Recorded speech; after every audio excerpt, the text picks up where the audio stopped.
আসসালামু আলাইকুম। যেসব অপকর্মের কারণে অভিশপ্ত হয়েছিল বনি ইসরাইল। আল্লাহর নবী ইব্রাহিম আলাইসাল্লাম ছেলে ইসহাক আলাইসাল্লাম নবী ছিলেন। ইসহাক আলাইসাল্লাম ছেলে ইয়াকুব আলাইসাল্লাম নবী ছিলেন। তার আরেক নাম ছিল ইসরাইল। তার বংশধররা বনি ইসরাইল বা ইসরায়েলের সন্তান নামে পরিচিত। পরবর্তী নবী মুসা আলাইসাল্লাম অনুসারী হিসেবে তারা ইহুদি নামে পরিচিত হয়েছে। কুরআনে বিভিন্ন আয়াতে আল্লাহ তাআলা বনি ইসরায়েলের তথা ইহুদিদের বিভিন্ন অপকর্মের কথা তুলে ধরেছেন। আল্লাহ তাআলার বিধান প্রত্যাখ্যান, নবীদের হত্যাকাণ্ড, বিশ্বাসঘাতকতা, প্রবণতা সহ এমন সব অপকর্মের দ্বারা বারবার জড়িত হয়েছে যে কারণে আল্লাহ তাআলা ক্রুদ্ধ হয়েছেন তাদের উপর। তারা আল্লাহ তাআলার রহমত থেকে বঞ্চিত ও অভিশপ্ত হয়েছেন। আল্লাহ তাআলা বলেন, আল্লাহর অনুকম্পা ও মানুষের আশ্রয় ছাড়া যেখানেই তারা অবস্থান করুক সেখানেই তারা হয়েছে লাঞ্ছিত। তারা আল্লাহর ক্রোধে পরিবেষ্টিত এবং তাদের উপর চাপিয়ে দেওয়া হয়েছে দারিদ্র্যের কুয়াশাঘাত। এটা এজন্য যে তারা আল্লাহর নির্দেশনাসমূহ প্রত্যাখ্যান করত এবং নবীদের অন্যায়ভাবে হত্যা করত। এই জন্য যে তারা অবাধ্যতা সীমালঙ্ঘন করত। সূরা আলে ইমরান আয়াত 112। কুরআনে তাদের যেসব অপকর্মের কথা বলা হয়েছে তার আরেকটি এখানে উল্লেখ করছি। 1. নবীদের হত্যাকাণ্ড। কুরআনে অন্তত 3টি আয়াতে উল্লেখ করা হয়েছে বনি ইসরায়েল বা ইহুদিরা আল্লাহর প্রেরিত নবীদের অন্যায়ভাবে হত্যা করেছিল। ইহুদিদের ওপর আল্লাহর ক্রোধ ও লানতের অন্যতম কারণ এটি। যেমন উপরে উল্লেখিত আয়াতে আল্লাহ তাআলা তাদের অন্যান্য অপকর্মের সাথে নবীদের হত্যাকাণ্ডের কথাও বলেছেন। কুরআনে আরেক আয়াতে আল্লাহ তাআলা বলেন, আমি মূসাকে কিতাব দিয়েছি এবং তারপরে ক্রমশঃ রাসূলদের প্রেরণ করেছি।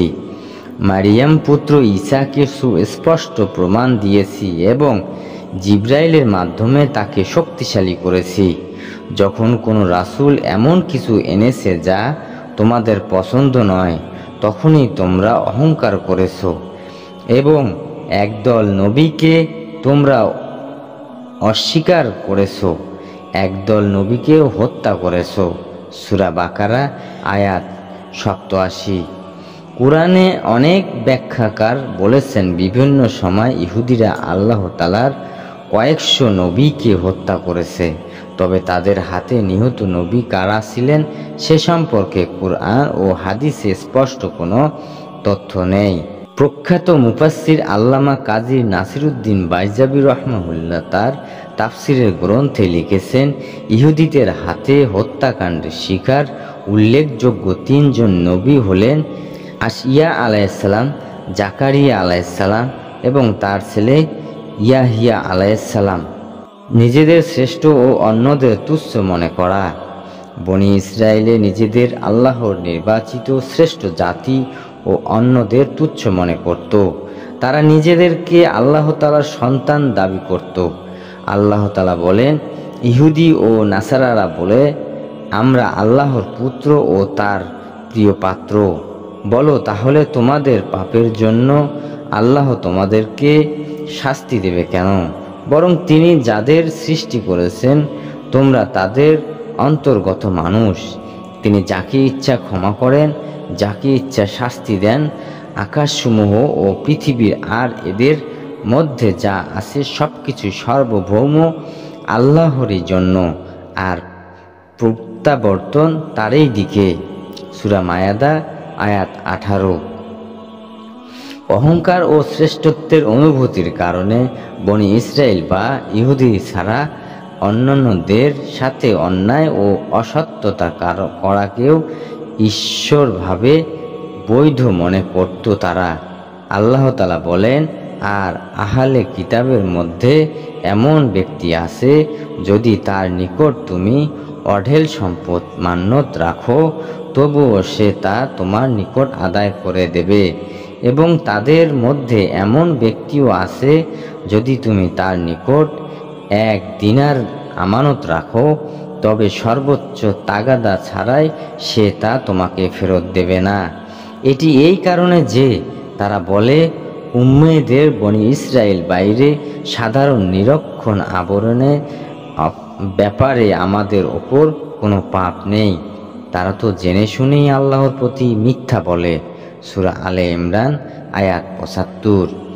3, আল্লাহ তাআলার উপর মিথ্যা আরোপ। বনি ইসরায়েলি নিজেদের স্বার্থে নিজেদের মর্জি মতো শরীয়তের নতুন বিধান বানাতো বা বাদ দিত। যেমন উম্মীদের সাথে অন্যায় করা বৈধ, এটা তারা বানিয়েছিল। এছাড়াও আল্লাহ তাআলার উপর আরও অনেক মিথ্যা আরোপ করেছিল তারা। আল্লাহ তাআলা বলেন, ধ্বংস তাদের জন্য যারা নিজ হাতে কিতাব লেখে, তারপর বলে এটি আল্লাহর পক্ষ থেকে, যাতে তা তুচ্ছ মূল্য বিক্রি করতে পারে। তাদের হাতে যা লিখেছে তার পরিণামে তাদের জন্য ধ্বংস, আর তারা যা উপার্জন করছে তার কারণেই তাদের জন্য ধ্বংস। তারা বলে, গুটি কয়েক দিন ছাড়া আগুন আমাদেরকে কখনো স্পর্শ করবে না। বলো, তোমরা কি আল্লাহর নিকট ওয়াদা নিয়েছো, ফলে আল্লাহ তার ওয়াদা ভঙ্গ করবেন না? নাকি আল্লাহর ওপর এমন কিছু বলছো যা তোমরা জানো না? সূরা বাকারা আয়াত ৭৯-৮০। 4, পৃথিবীতে অশান্তি সৃষ্টি করা। বনি ইসরায়েলের সুযোগ পেলেই পৃথিবীতে অশান্তি সৃষ্টি করত এবং সংঘাতে লিপ্ত হতো। আল্লাহ তাআলা বলেন, তারা বনি ইসরায়েল যতবার যুদ্ধে আগুন জ্বালিয়েছে, মহান আল্লাহ তাআলা ততবার তা নিভিয়েছেন। তারা পৃথিবীতে অশান্তি ছড়িয়ে বেড়ায়, আর আল্লাহর অশান্তি বিস্তারিতকারীদেরকে ভালোবাসেন না। সূরা মাইদা আয়াত ৬৪। 5, প্রতারণা ও বিশ্বাসঘাতকতা। বনি ইসরায়েলের অন্যতম বৈশিষ্ট্য ছিল তারা মানুষের সঙ্গে প্রতারণা ও বিশ্বাসঘাতকতা করত। আল্লাহ তাআলা বলেন, তারা বনি ইসরায়েল যখনই কোনো অঙ্গীকার করছে তা ভঙ্গ করেছে, বরং তাদের অধিকাংশই অবিশ্বাসী। সূরা বাকারা আয়াত ১০০। আল্লাহ তাআলা এসব অপকর্মের থেকে আমাদের বেঁচে থাকার তৌফিক দিন। আমাদের ওপর তার রহমতের বাড়িধারা জারি রাখুক। তার ক্রোধ ও লানত থেকে আমাদের দূরে রাখুক। আমিন। জাযাকাল্লাহু খায়ের।